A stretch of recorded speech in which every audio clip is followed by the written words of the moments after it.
Bon, précieux frère, que le Seigneur vous bénisse. Je crois qu'il y a encore un petit bout de temps. Toutefois, nous nous laissons conduire par le Seigneur. Supportez-moi et par la grâce de Dieu, nous y arriverons. Donc, je commence déjà par avoir des interrogations ou bien de l'aide. Vous voyez, de la part déjà d'un bien-aimé qui m'a essayé d'apporter, voyez-vous, quelque chose, voyez, pour pouvoir aussi m'aider. Donc, en fait, ce n'est pas qu'il est pour, mais pour pouvoir corriger, pour que je puisse revenir sur la vérité, selon lui. J'apprécie cela et j'ai essayé de vouloir aller avec lui. Et bon, il dit que de laisser Dieu nous conduire. Bon, souvent quand on remarque que c'est fait quand vous essayez de... Quand quelqu'un dit quelque chose, il est rassuré, mais quand il voit le contraire, il tourne maintenant pour dire que bon, nous allons laisser Dieu faire la chose. Alors que quand tu disais, tu approchais ton frère, tu ne savais pas que Dieu pouvait l'aider. Nous savons, nous devons prier les uns les autres, mais nous devons aussi en parler. C'est comme des gens qui prient dans la chambre pour la repentance des âmes, mais ils ne veulent pas sortir sur le terrain. Non, après avoir prié, vous devez aussi sortir du terrain. Donc, quand nous prions pour les uns les autres, pour la compréhension, nous devons les affronter et les démontrer l'écriture. Voyez. Mais quand on ne veut pas le faire, c'est qu'on cache quelque chose. Soyez à l'aise, soyez libre. Voyez, apportez tout ce que vous pouvez. Voyez, et nous allons en discuter, nous allons y arriver parce que le royaume de Dieu, ce n'est pas une affaire de blague.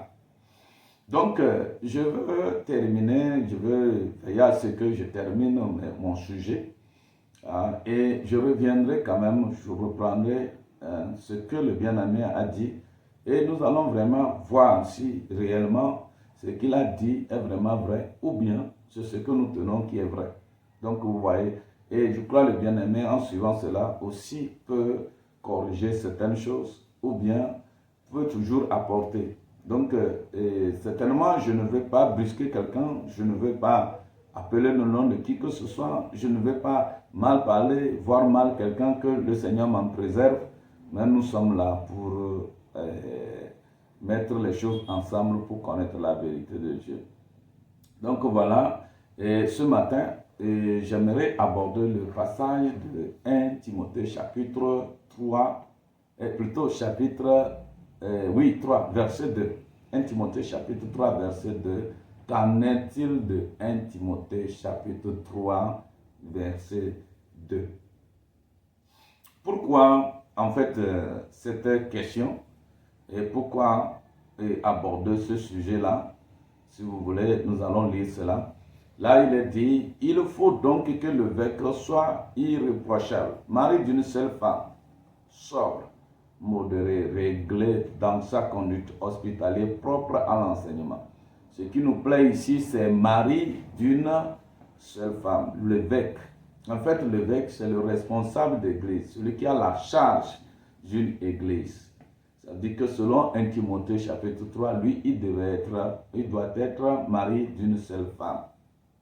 Nous en avons vu des gens qui développent par rapport à ça. Quand ils arrivent, ils disent que bon, c'est l'évêque qui ne va pas être polygame. Autrement dit, le pasteur.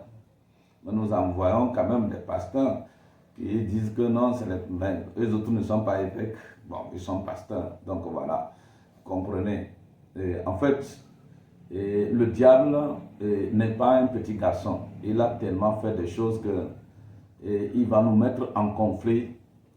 Il va nous mettre dans des choses et bon, vous allez voir que les gens seront perplexes quand la chose n'est pas claire.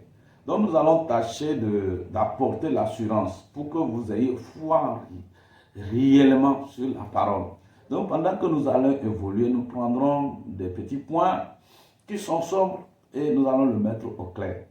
Donc ici, 1 Timothée chapitre 3 verset 2 montre que l'évêque doit être marié d'une seule femme. Alors, le Branham, lui, il nous dit que, après avoir pris un passage du Nouveau Testament, Matthieu chapitre 5 verset 32, il a montré la même polygamie de l'Ancien Testament dans le Nouveau Testament, il ajoute qu'on doit garder la parole dans sa continuité.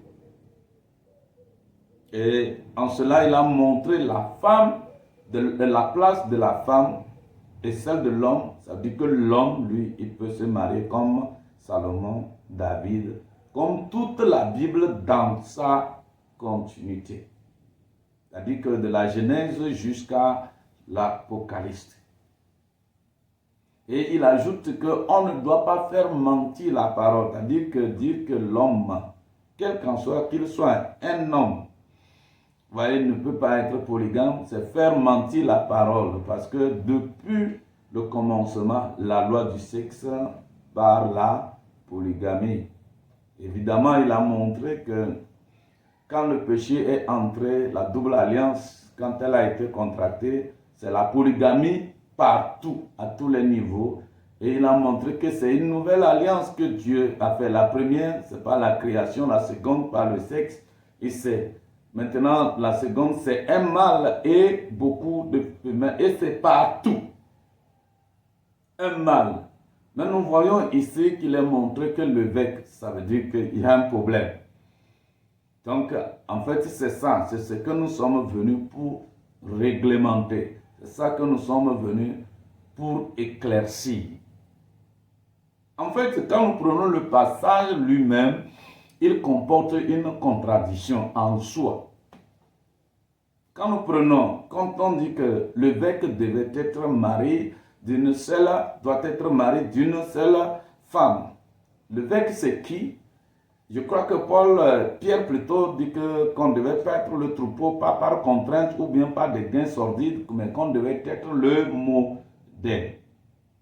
Je ne sais pas si vous voyez. Alors, quand l'évêque devait être marié d'une seule femme, ça veut dire que les autres aussi doivent être mariés d'une seule femme. Effectivement, c'est sur ça que les gens se basent pour montrer que dans le Nouveau Testament, c'est la monogamie. C'est ce passage-là. Parce que si l'évêque va être marié d'une seule femme, alors qu'il est le modèle, alors ça dit que les autres aussi doivent être mariés d'une seule femme. C'est à cause de ce passage-là. Alors que quand nous prenons depuis l'Ancien Testament, nous avons affaire aux polygames. Les gens posent la question à Jésus. Voyez-vous, pourquoi Moïse a-t-il permis, de répudier ses femmes? Il a évolué jusqu'à dire que, moi je dis, celui qui répudie sa femme est en épouse. Voyez, si ce n'est pour cause de fornication, d'infidélité, selon les versions, voilà, nous allons parler des versions, c'est par rapport aux versions que nous allons résoudre ce problème de 1 Timothée 3 ce matin. Donc, il dit que si ce n'est pour cause d'infidélité, il commet et en épouse une autre commet adultère. Ou bien pour cause de fornication selon les versions. Vous comprenez? Maintenant, Jésus n'a pas dit celui qui prend une autre femme et ajoute à la première commet adultère. Alors, pourquoi les gens peuvent dire que Jésus a prêché la monogamie? Ou bien l'homme quittera son père et sa mère s'attachera. C'est le même passage qui a été cité dans l'Ancien Testament. Et par la suite, nous voyons la monogamie, la polygamie. Donc, en évoluant, nous voyons que Romains même nous dit que c'est la femme. Quand elle se marie de nouveau, elle vit dans l'adultère du vivant de l'homme. Il faut que l'homme meure. Il n'est pas dit l'homme. Vous voyez? Donc, aux Romains, quand nous arrivons dans Romains chapitre 7, il n'a pas interdit à l'homme d'être chose. Et quand nous évoluons, voyez-vous, nous arrivons maintenant au niveau de Timothée, c'est là-bas qu'on croise.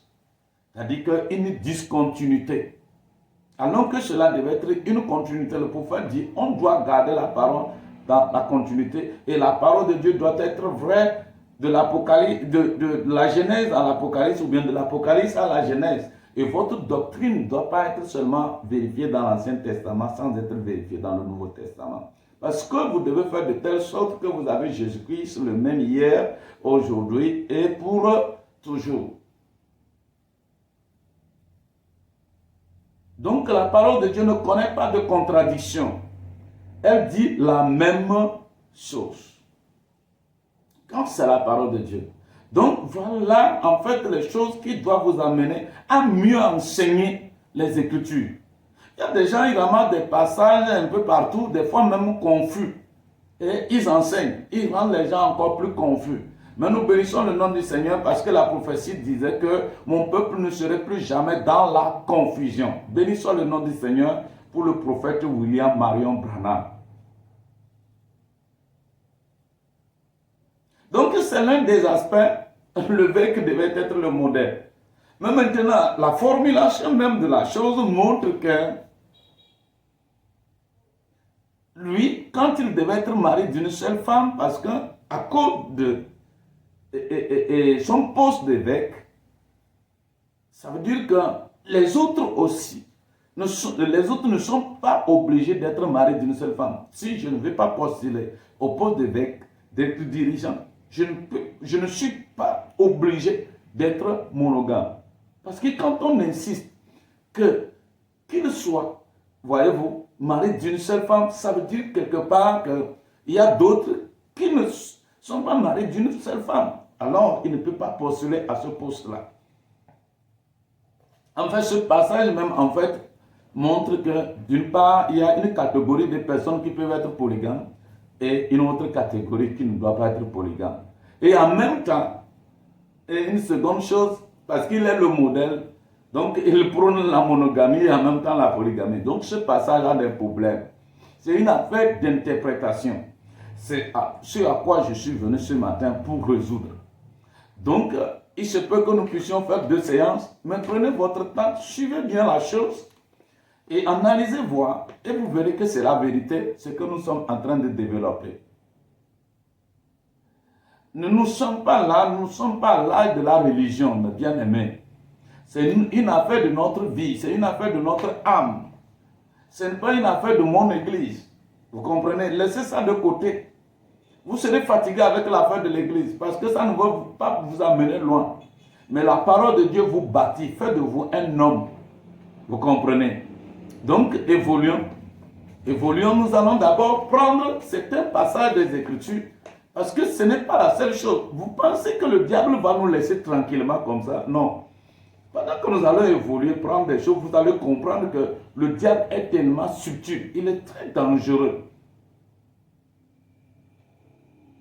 Nous allons prendre certains passages d'abord. Vous voyez, je vais parler prendre d'autres sujets. Et nous allons développer pour montrer comment le diable, ou bien à partir des versions, on a mis le peuple de Dieu dans la confusion.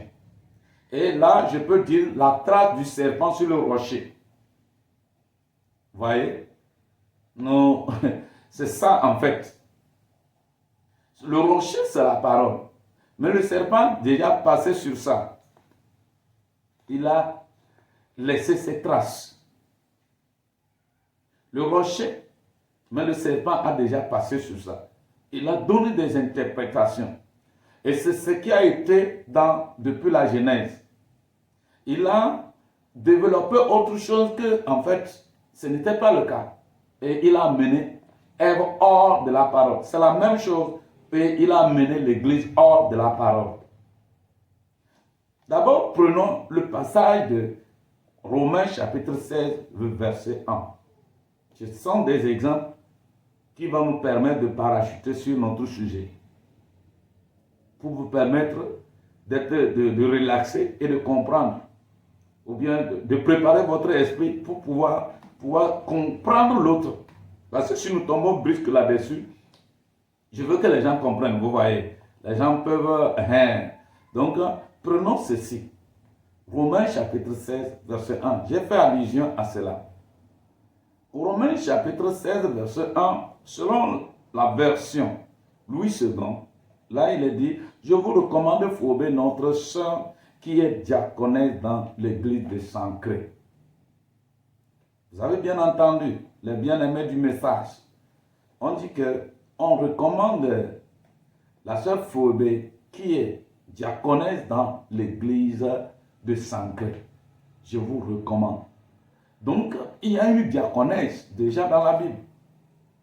Alors que Paul dit, je ne permets pas à la femme d'enseigner ni d'user d'autorité sur l'homme. Au même moment, le même Paul recommande une diaconesse. Il y a un problème. Une femme usée d'autorité. Selon la double alliance, la femme doit être soumise. La femme ne doit pas user d'autorité sur n'importe quel homme, qui qu'il soit. Que ce soit son mari, que ce soit son directeur. Non, non, non. Auparavant, quand il y a un groupe de femmes et qu'il y a un petit garçon, on dit il, on ne dit pas elle. C'est ça en fait la double alliance là. Nos parents connaissaient. Aujourd'hui, nous délirons. Nous confondons tout. Un seul enfant, un bébé parmi les femmes, on ne parle plus elle, on dit il. Donc vous voyez, donc une femme diaconesse, il y a un problème de tradition ici. C'est justement ça le problème. Quand nous prenons la version de parole de vie, il dit, je vous recommande Phobé, notre sœur qui travaille au service de l'église de Sancré. On peut travailler, une femme peut travailler dans l'église de Sancré sans être une diaconesse. Nous prenons Darby. Alors, je vous recommande Phobé, notre sœur qui est servante de l'assemblée de Sancré. Elle est servante. Voyez, qui travaille au service de l'église. Voyez, presque les deux veulent dire la même chose, si vous voulez.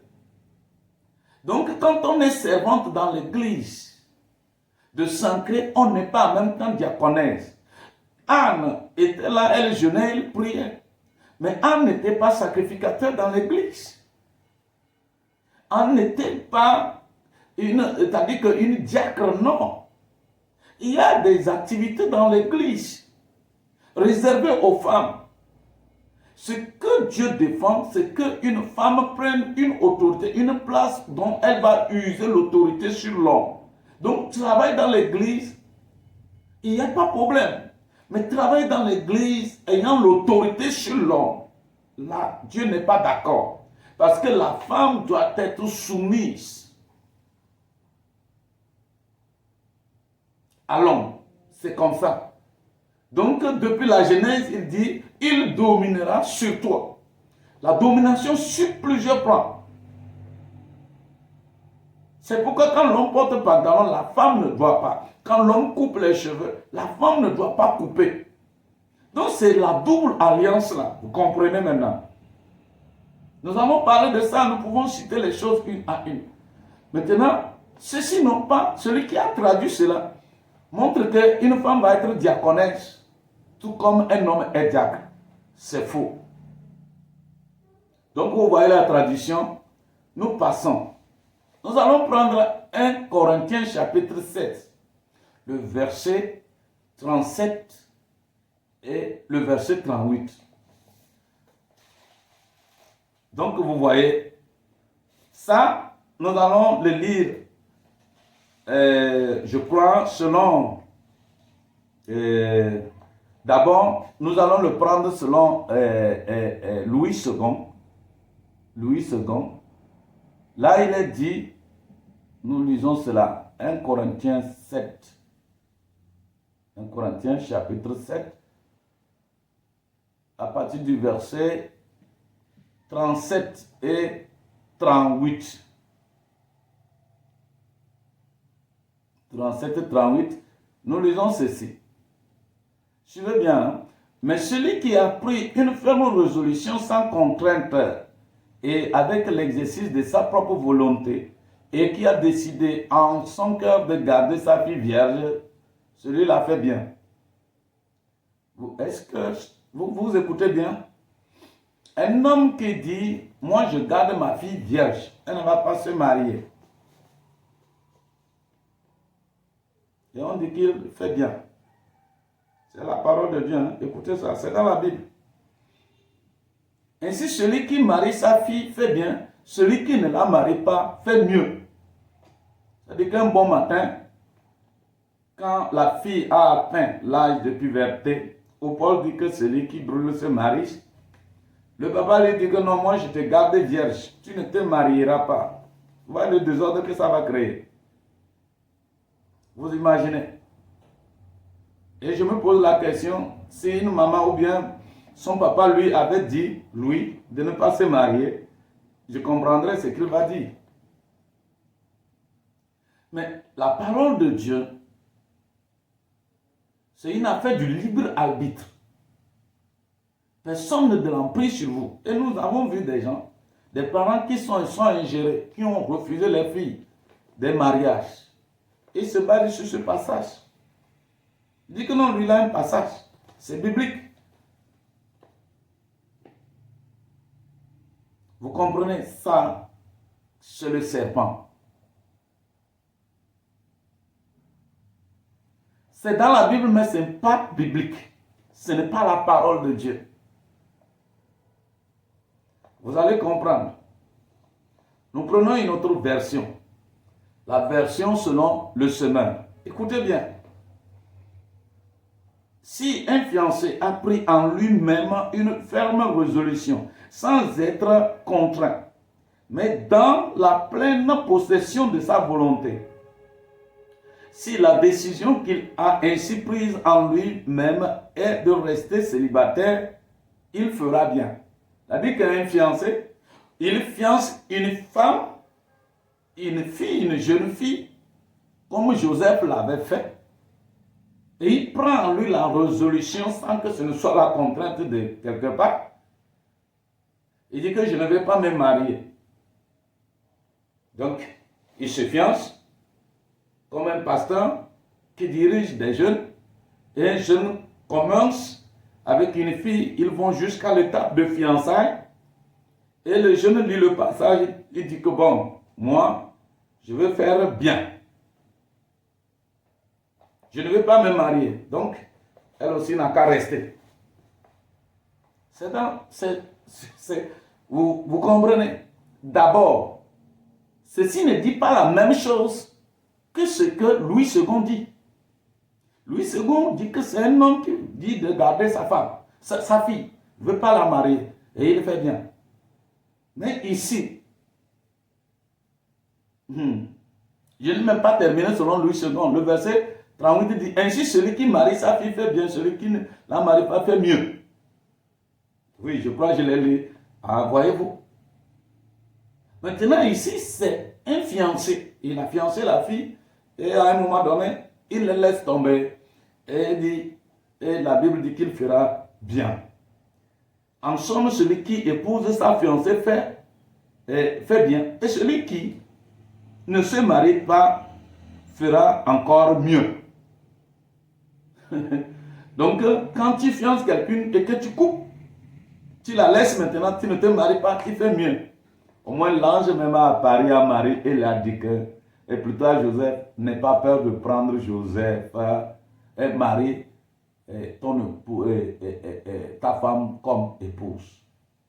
Parce que c'était déjà sa femme, parce qu'ils se sont fiancés.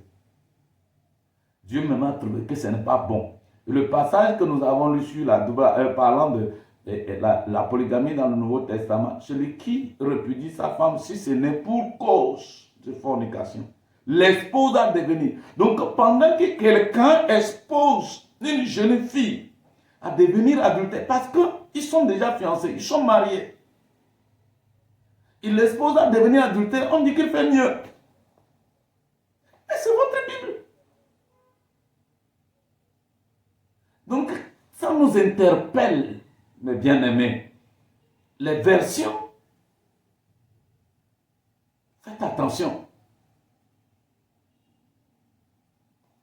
Ce n'est pas moi qui le dis. Ce n'est pas moi qui ai demandé ces gens d'écrire ces versions.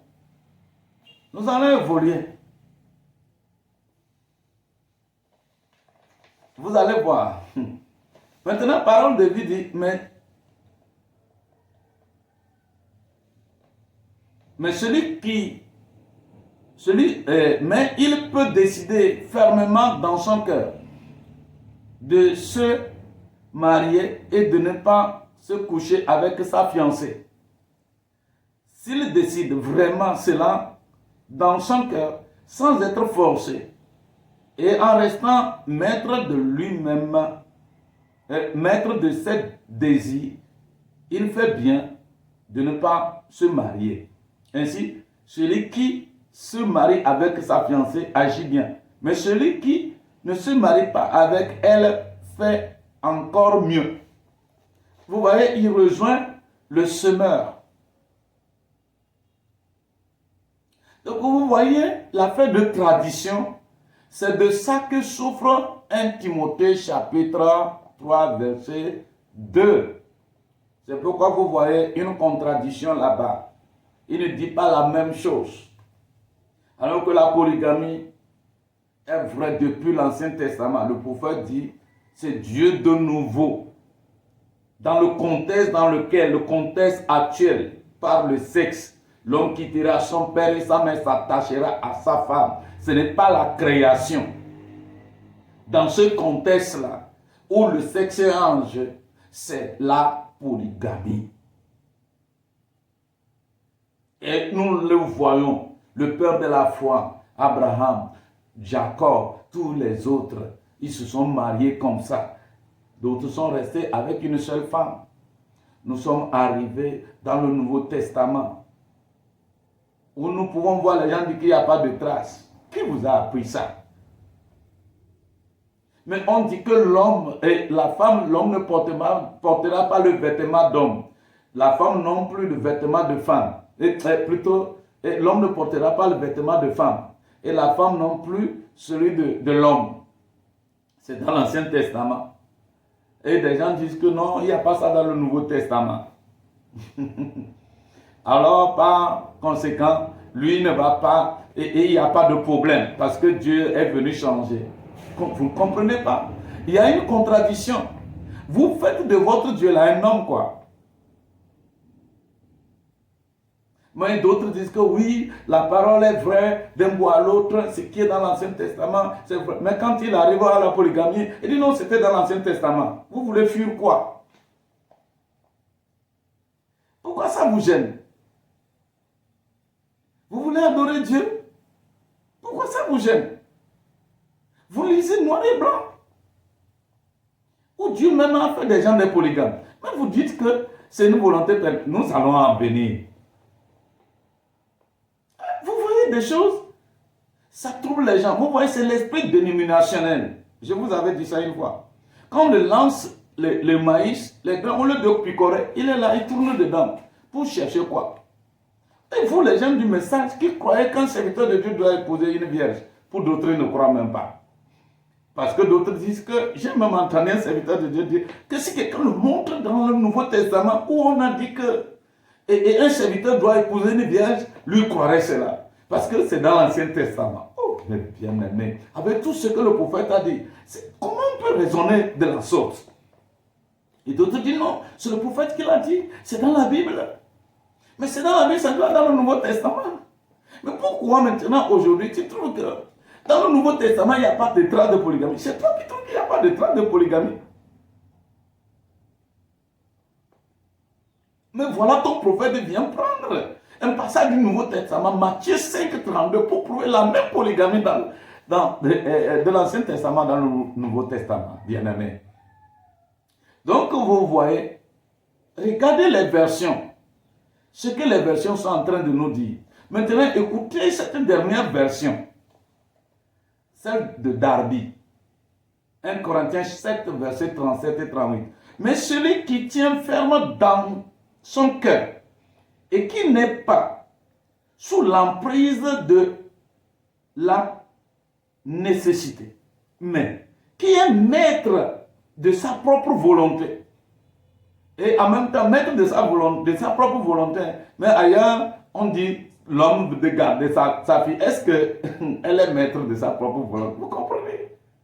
Donc, vous voyez, qui est maître de sa propre volonté et a décidé dans son cœur de garder sa propre virginité, fait bien. Est-ce que vous avez besoin d'un prophète pour vous dire que ceci là, c'est la vérité? Il dit ainsi, celui qui se marie fait bien et celui qui ne se marie pas fait mieux. Bon, selon le contexte, je ne vais rien dire. Mais il se peut qu'un jour je revienne ici. Mais voilà. Ici, c'est quelqu'un qui prend sa propre résolution, comme Paul. Il y a un exemple. Paul, personne n'a empêché Paul d'être marié. Personne. C'est sa propre résolution. Il n'y a pas une pression extérieure qui vient dire non, moi je te garde. Non. Donc, quand la personne le fait, il fait bien. C'est comme les gens aujourd'hui dans certaines confessions où des gens, quand il a le ministère, on lui dit que non, pour venir exercer le ministère là, il faut que tu ne te maries pas. Vous voyez les conséquences que les gens veulent donner. Alors qu'il a, il brûle en lui. Paul lui dit, celui qui brûle se marie. Mais quelqu'un dit que non. Si tu veux exercer le sacerdoce, si tu veux être tel, voilà, ne te marie pas. Sinon, tu ne peux pas exercer. Et vous voyez l'hypocrisie que ça fait. Ils vont enceinter, finir les femmes des gens. Non seulement ils vont parcourir la fornication, ils iront dans l'adultère de n'importe quoi. Et par la suite, il y aura des avortements. Beaucoup de choses, quoi. C'est le péché. Donc, vous voyez. Voilà ce passage-là. Hein? Les interprétations. 3 versions carrément différentes les uns des autres. Louis II lui parle de le papa qui veut garder sa fille vierge. Il fait bien. Le semeur, parole de vie, dit que non, il veut garder sa fiancée, il ne pas la marier. Pourquoi tu l'as fiancée maintenant, tu ne veux pas la marier? Mais si toi, tu peux supporter, et elle, c'est-à-dire qu'elle ne peut même pas laisser marier. Mais ça, quelle religion ça? Vous comprenez? Et Darby, lui, vient nous éclaircir. Parce que c'est le libre arbitre. Chacun fait son choix. Quiconque le voudra. C'est clair. Donc vous voyez les interprétations. C'est la même chose au niveau de, voyez-vous, Timothée chapitre 1 verset 3. Si vous voulez, je vous lis. Et nous revenons maintenant pour une prochaine fois pour détailler les choses, pour que vous voyez clair à ce sujet. Dans Parole de vie, il est dit, alors il faut que ce responsable soit sans défaut, il doit s'être marié une seule fois. Vous avez bien entendu? Être sobre, ainsi de suite. Il doit s'être marié une seule fois. Ça veut dire que s'il arrivait qu'il s'est marié 2 fois, il ne peut pas être, comment dit-on, évêque. Il ne peut pas postuler à ce poste. Jusque-là, vous n'avez pas compris. Ça veut dire que si, par hasard, sa femme le quittait, il ne peut plus contracter un autre mariage. Son ministère est fini. Il ne peut pas être évêque. Ça veut dire encore, si sa première femme venait de mourir, il ne peut pas contracter un second mariage. Parce qu'il doit s'être marié une seule fois. Voilà ce que la version dit. Il y a plusieurs versions à ce sujet. Les gens n'ont que retenu mari d'une seule femme. Mais pourquoi pas celui-ci? Nous évoluons. Le semeur nous dit, 1 Timothée chapitre 3 verset 2, il faut toutefois que le dirigeant soit un homme irréprochable. 2 points. Mari fidèle à sa femme. Voilà. Mari fidèle à sa femme. Et c'est l'interprétation, le vrai ça. Nous allons venir prochainement et le développer. Donc vous voyez. Donc le semeur, lui, dit que Louis II dit mari d'une seule femme. Mais nous voyons combien d'interprétations. Donc nous reviendrons prochainement. Hein, on ne va pas tarder. Parce que c'est la suite, voyez-vous. Et c'est toujours dans la double alliance, vous comprenez que nous sommes en train d'évoluer. Donc vous voyez, donc nous allons revenir et le montrer. Et vous verrez que c'est clair. Et c'est sans ambiguïté. C'est Jésus-Christ le même hier, aujourd'hui et pour toujours. Chaque temps, il n'y a pas de contradiction. Et c'est ça la parole. Quand il y a contradiction, je dis c'est faux. Parce que Dieu est éternel. Que le Seigneur nous bénisse et à la prochaine. Soyez comblés.